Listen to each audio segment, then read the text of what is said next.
Hello CA student, तो कैसे हैं आप सभी का मेरे यूट्यूब चैनल पे बहुत बहुत स्वागत है। और दोस्तों, आज के जो मेंटर हैं दोस्तों वो है रोहित। जी हाँ दोस्तों, रोहित ने सीए फाइनल रिस्क मैनेजमेंट, जी हाँ दोस्तों, 66 मार्क्स स्कोर किए। और दोस्तों रोहित ने सीए फाइनल में 3 एग्जाम्सन स्कोर की। और दोस्तों रोहित अभी करंटली बिग फोर में काम कर रहे हैं। दोस्तों he is very intelligent person, very talented person. तो दोस्तों आज हम रोहित से बहुत सारा गाइडेंस लेने वाले हैं अबाउट रिस्क मैनेजमेंट, कि हमें रिस्क मैनेजमेंट में कैसे पढ़ना है, कौन सा मटेरियल यूज करना है, एग्जाम रिलेटेड टिप्स के बारे में भी बहुत सारा डिस्कशन करने वाले हैं। तो दोस्तों आप सभी से रिक्वेस्ट है, आप वीडियो को अंत तक जरूर देखें। तो Rohit, many many congratulation CA बनने के लिए।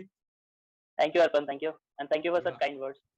वाह वाह। तो आज जो रोहित है, रोहित हमारे लिए बहुत सारा गाइडेंस देने वाले हैं। तो सबसे पहले तो मैं रोहित आपसे सबसे पहले तो यही क्वेश्चन करने वाला हूँ कि जैसे कि आपके रिस्क मैनेजमेंट में 66 मार्क्स आए हैं, तो रोहित आपने जो कोचिंग क्लास कहाँ से की थी, जो रिस्क मैनेजमेंट की क्लास थी वो कहाँ से की थी?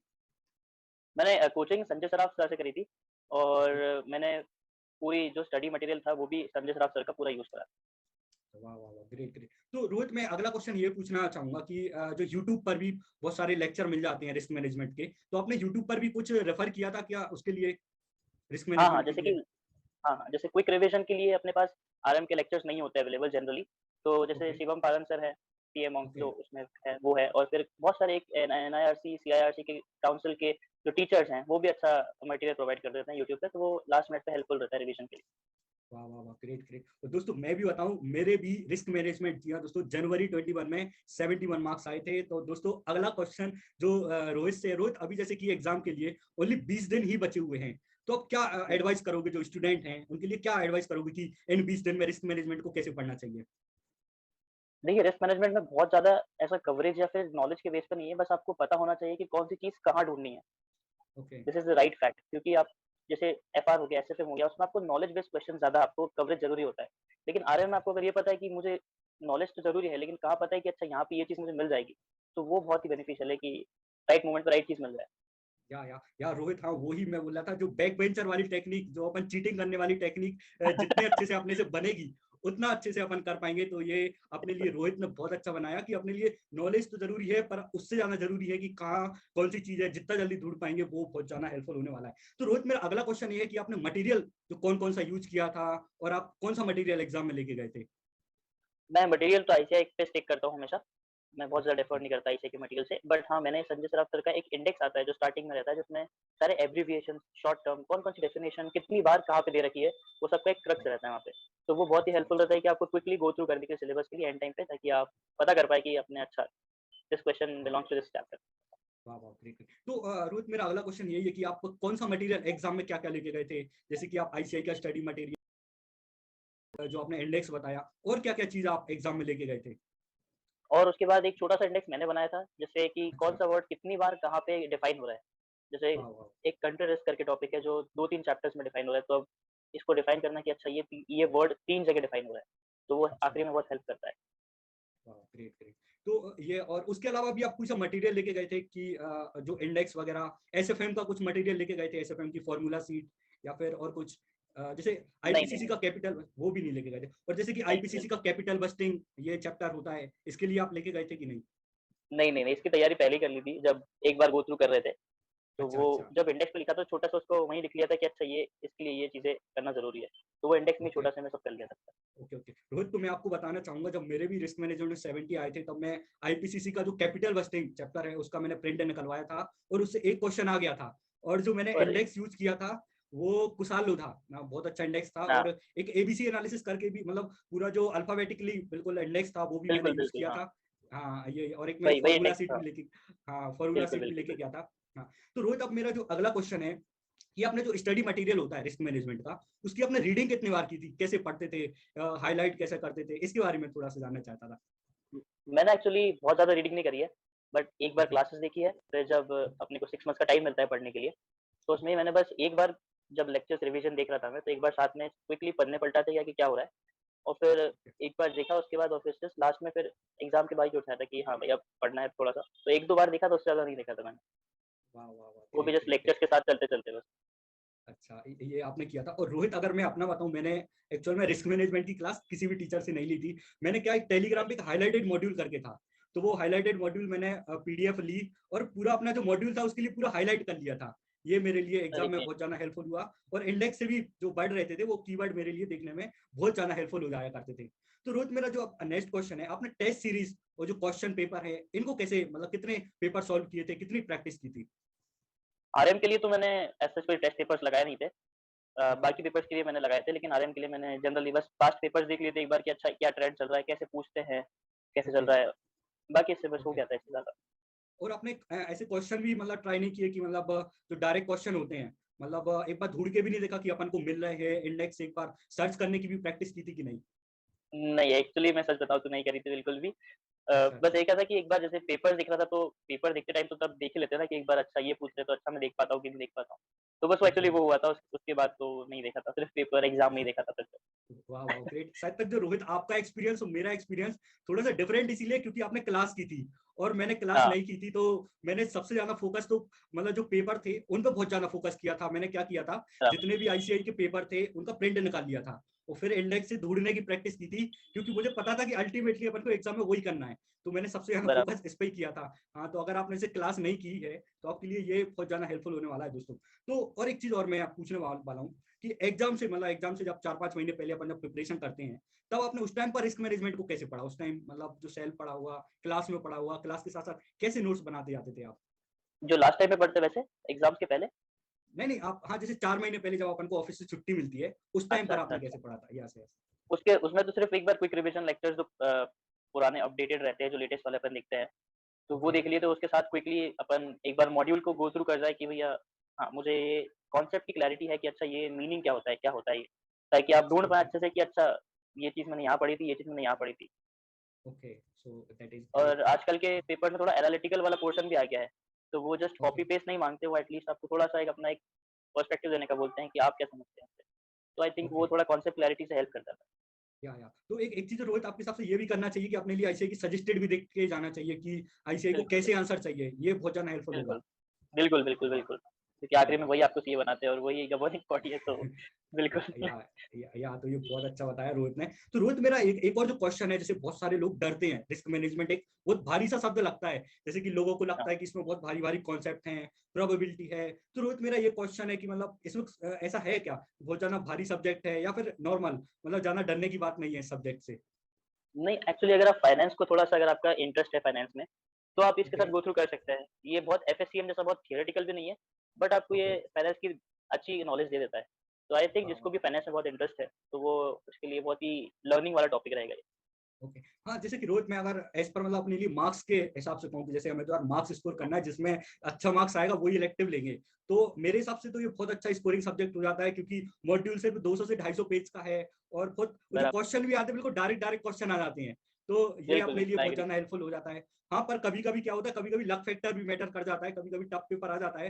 पर जब अभी मतलब जब इजी पेपर भी आ जाता है तो बहुत ज्यादा स्कोरिंग सब्जेक्ट हो जाता है दोस्तों। तो फिर बिल्कुल, अब बिल्कुल, रोहित में या अब रोहित मैं आपसे कुछ एग्जाम रिलेटेड टिप्स जानना चाहता हूँ कि जो बिल्कुल। 1.5 डे, मतलब जो 1.5 डे का जो गैप रहता था, तो उसमें आप कैसे प्लान करते थे रिस्क मैनेजमेंट को, कैसे पढ़ाई करते थे? उसमें मैंने ऐसे करा था कि जैसे ही मैं पेपर देके आया, मैंने थोड़ा रेस्ट करा ओके और रेस्ट के बाद फिर मैंने क्विकली रिविजन लेक्चर के साथ गो थ्रू करना चालू कर दिया।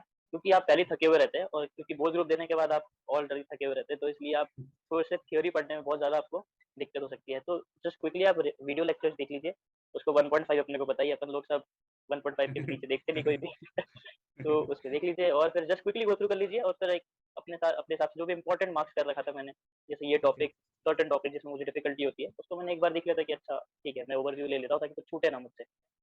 Okay okay. तो आपने 1.5 डे में जो लेक्चर देखे थे, शुभम सर के देखे होंगे आपने? शुभम सर और एक सीआईआरसी के एक फैकल्टी थे, मुझे अच्छा। उनका नाम रिकॉल नहीं हो रहा है, पर हाँ, उनसे मैंने आरएम के लेक्चर्स देखे थे। वो मतलब तब उन्होंने लेटेस्ट तब वही पढ़ाए थे पूरे अच्छे, तो उन्होंने अच्छा कवरेज दिया था पूरा ओके। और उससे मेरा मतलब कॉन्सेप्ट क्लैरिटी हो गई थी मुझे। वाह ग्रेट ग्रेट। तो रोहित रोहित मेरा अगला क्वेश्चन ये है कि जैसे जो इलेक्टिव पेपर होता है उसमें केस स्टडी काफी बड़ी हो जाती है, तो पढ़ने में ही बिल्कुल। अपना बहुत ज्यादा टाइम चला जाता है। तो आपने केस स्टडी पढ़ी थी या फिर डायरेक्ट क्वेश्चन पे जंप किया था? मेरा ऐसा एनालिसिस है कि रादर देन पूरी केस स्टडी पढ़े, फिर क्वेश्चन पे जाए ओके कि वो क्या पूछ रहे हैं, फिर पूछ वो जो ओके समझ के फिर अपन अपन वापस पैराग्राफ पे जाते हैं कि क्या अच्छा ये पूछ रहे थे। मैं ओके सीधे स्किप करता हूँ क्वेश्चंस पे पहले डिमांड देखता हूँ कि अच्छा क्वेश्चन ये डिमांड कर रहा है, फिर सिमिलर डिमांडिंग का पैराग्राफ मैं स्कैन करता हूँ कि अच्छा ये पैराग्राफ में मेरी मीट कर रही है डिमांड, तो फिर मैं वैसे उल्टे तरीके से मैं पैराग्राफ आंसर करता हूँ, इससे थोड़ा टाइम बच जाता है आपका। या यस दोस्तों, ये बहुत ज्यादा अच्छी एडवाइस दी कि आप पहले डायरेक्ट क्वेश्चन पढ़िए, फिर उससे रिलेटेड जो पैराग्राफ है उसको देखिए। ये दोस्तों आपके लिए बहुत ज्यादा हेल्पफुल होने वाला है। तो रोहित, जो मेरा अगला क्वेश्चन है, जैसे एमसीक्यू आते हैं, मतलब रिस्क मैनेजमेंट में 40 नंबर के एमसीक्यू आते हैं, तो एमसीक्यू को कैसे बराबर। प्रिपेयर किया था आपने? एमसीक्यू के लिए, क्योंकि जब मैंने दिया था अटेम्प्ट तब उसके लिए अलग से कुछ बुकलेट तो थी नहीं, तो एमसीक्यू तो अंडर पूरा आईसीएआई के परव्यू में रहते थे। तो मैंने ऐसे प्रिपेयर करा था कि अगर मैं कॉन्सेप्ट क्लैरिटी रख लूँगा और अगर मेरे पास कमांड है सब्जेक्ट की, तो मैं एटलीस्ट मैं एक बेटर पोज़ीशन पे रहूँगा अटेम्प्ट करने के लिए। ओके, सो दैट इज तो ग्रेट। मैंने तो ऐसे और एमसीक्यू क्रिएट करा था। ओके, जी। और एग्जाम में आपने कैसे अटेंड किया था? कि मतलब पहले आप, जैसे पर्टिकुलर केस स्टडी रहती है, तो आपने पहले पूरा केस स्टडी एक साथ ही सॉल्व की थी, कि मतलब पहले एमसीक्यू किया फिर राइटिंग पोर्शन किया, या फिर एमसीक्यू को सबको अलग से बाद में किया था? नहीं, मैं केस स्टडी वाइज़ मैंने सब्जेक्ट मतलब क्वेश्चन पिक करा था। ओके, मैं पहले 15 अच्छा, मिनट में ये देख लेता था कि कौन से जो क्वेश्चन्स हैं जो ईज़िली डूएबल है, जो अगर थोड़ी-सी मेहनत से मैं कर सकता हूँ। तो मैंने ओके, वो केस स्टडी उठाई और उसमें मैं पूरा बेस्ट तरीके से लिखने की कोशिश करता था। Okay, okay. हाँ, ये रोहित ने बहुत अच्छा बताया। और रोहित, 15 मिनट में सबसे इंपॉर्टेंट तो ये भी हो जाता है कि अपन को ये देखना है कि कौन सी केस स्टडी अपन को करना है, कौन सी सबसे पहले करनी है, और कौन सी बराबर, केस बराबर। स्टडी छोड़नी है। अगर अपन ये कर लेते हैं दोस्तों, तो अपना बहुत ज्यादा हेल्प मिल जाती है। क्या आपका राइट, क्या राइट। पॉइंट है रोहित? नहीं, नहीं, बिल्कुल आप बिल्कुल सही बोल रहे हैं आप। और इसमें एक ये है कि बस आपको ये देखना है कि आपकी स्ट्रेंथ क्या है, क्वेश्चंस में आपकी स्ट्रेंथ क्या है। और आपको 15 मिनट में ये जज करना है कि जिस क्वेश्चन में मेरी ज़्यादा स्ट्रेंथ है, वो क्वेश्चन को आपको पहले अटेंड करना है। वाह, रादर देन कि वाह, जिसमें आप सोच सकते हैं कि आप बाद में करके मैं कैटर कर लूँ, लेकिन नहीं, पहले आपको आपका मेन इंटेंशन होना चाहिए कि मुझे ये क्लियर करना है exam, I have to score at least 40। फिर 40 के बाद ओके, जो भी होगा मैं ऊपर की जो भी होगा वैसे में अपन वैसे वाह, क्वेश्चंस वाह, वैसे फिर ग्रेट। देखेंगे। वाह, वाह, ग्रेट, अच्छी स्ट्रेटजी बताई कि अपने लिए सबसे पहले 40 मार्क्स स्कोर करना है। दोस्तों, जब एक कॉन्फिडेंस आ जाए, सीए का कोई सा भी पेपर हो कि यार 40 तो आ जाएंगे, फिर 20 नंबर लाने में बिल्कुल भी दिक्कत नहीं होती, फिर मजा आ जाता है। तो दोस्तों, 40 नंबर आप पहले नंबर पे टारगेट कीजिए। ये रोहित ने बहुत अच्छी स्ट्रेटजी बताई। तो रोहित, जैसे कि मैंने देखा, रिस्क जो इलेक्टिव सब्जेक्ट होते हैं उनमें सबसे ज्यादा इशू आता है टाइम मैनेजमेंट का। क्योंकि क्या होता है, अपने बिल्कुल। पास बहुत सारा मटेरियल भी होता है, पढ़ना भी होता है, बहुत सारी चीजें होती है। तो टाइम मैनेजमेंट, जो 4 घंटे का समय था, उसमें आपने टाइम मैनेज कैसे किया था? मैंने पहले तो सबको ये बोलना ज़रूरी है कि आपका मटेरियल को आप कट शॉर्ट करें। आप बहुत ओके, बड़ी-बड़ी बुक्स ले जाएँगे और वहाँ ढूँढ नहीं पाएँगे, तो आप ही डिमोटिवेट हो जाएँगे और वो पेपर जो कि लेंथी नहीं है, डिफिकल्ट नहीं है, वो आपको डिफिकल्ट लगने लगेगा। ओके, तो इसलिए जो टाइम मिला है आपको, उसमें आप मटेरियल कट शॉर्ट कीजिए कि हाँ, मुझे इसमें सब कुछ मिला। जैसे मैं सिर्फ़ मॉड्यूल ले गया था, तो मुझे पता है कि ओके, मॉड्यूल में कवरेज पूरा है और मैं इंडेक्स ले गया था ताकि मैं जल्दी ढूँढ पाऊँ। मैं इसलिए और कुछ ज़्यादा नहीं ले गया था, क्योंकि मुझे पता है कि मैं और ज़्यादा ले जाऊँगा तो मैं खुद ही गुम हो जाऊँगा उसमें। ग्रेट, और ग्रेट, फिर ग्रेट। 4 आवर्स मैनेजमेंट ऐसे करा मैंने कि मैंने पहले तो आपको बताया कि 15 मिनट का जजमेंट क्या था मेरा। और ओके, फिर उसके बाद मैंने जैसे कोई भी केस स्टडी उठाई, तो उसमें क्वेश्चन जो था पहले मैंने ढूँढ लिया कि कोई भी कीवर्ड होता है क्वेश्चन में, जैसे वो सर्टेन चीज़ के बारे में इंडिकेट कर रहा होता है। तो मैंने ओके, वो कीवर्ड पकड़ा और वो कीवर्ड ढूँढने लग गया मैं कि कीवर्ड कहाँ होता है, ये सेंटेंस कहाँ है या फिर इससे सिमिलर चीज़ें मैंने कहाँ देखी थी। तो वैसे सिमिलर ओके। चीज़ें कर के मैंने थोड़ा-सा एनालिसिस लगा के अपना और फिर मैंने आंसर लिखा था। वाह, वाह, ग्रेट, ग्रेट। तो रोहित, मेरी एक और जो टिप्स है, एक और जो मैं क्वेश्चन पूछने जा रहा था, कि आप एनी अदर टिप्स जो अभी रह गई हो, कोई सी और टिप्स जो अभी स्टूडेंट जो मई 22 में अपियर होने वाले हैं, अप्रोक्स 20 दिन ही बचे हुए हैं एग्जाम के लिए, तो इनके लिए आप कोई टिप्स देना चाहते हैं जो उनके लिए एग्जाम में हेल्पफुल रहे? बस बी कॉन्फिडेंट और मैं तो ये बोलूँगा कि आप प्लान कर लिए चीज़ों को, रादर देन वहाँ जाके प्लान करें कि क्या होने वाला है। आप अभी से प्लान आउट कर लिए चीज़ों को और फिर ये मत वेट कीजिए कि अच्छा आई विल सी क्या होगा। अभी करें, अभी अपने को मॉक टेस्ट लीजिए खुद का, अभी अपने आप को टेस्ट कर लीजिए, ताकि आईसीए आपको रिमाइंड नहीं करे कि आपको नेक्स्ट अटेम्प्ट में फिर आके उनके पास हाज़िरी लगानी है। वाह, वाह, ग्रेट, ग्रेट। ये बहुत अच्छी दैट चीज वाज़ माय बताई। लर्निंग। या दोस्तों, ये बहुत ही अच्छी एडवाइस दी, बहुत अच्छा गाइडेंस दिया रोहित ने, कि अभी से ही आप प्लान कर लीजिए। दोस्तों, मैं आपसे एडवाइस करता हूँ, आप एक दो पेपर लिख के अभी देख लीजिए। आपके पास लिखने का टाइम नहीं है, तो एटलीस्ट एक बार मैच कर लीजिए कि आपको आंसर मिल रहे हैं, नहीं मिल रहा है। आपका जितना भी मटेरियल है दोस्तों, अभी से ही आप पूरा रख लीजिए, सबके प्रिंट निकलवा लीजिए। दोस्तों, ये आपके लिए बहुत ज्यादा हेल्पफुल होने वाला है। और रोहित ने हमारे लिए बहुत अच्छी टिप्स दी, बताया कि कौन कौन से रिवीजन लेक्चर जो यूट्यूब पर अवेलेबल है, एमसीक्यू के बारे में बताया। तो रोहित, बहुत बहुत धन्यवाद यार। जो मतलब जो रिस्क मैनेजमेंट के जो स्टूडेंट हैं, उनके लिए ये वीडियो देखकर बहुत ज्यादा हेल्पफुल होने वाला है। बिल्कुल, बिल्कुल, any time, Arpan, thank you. Thank you Rohit.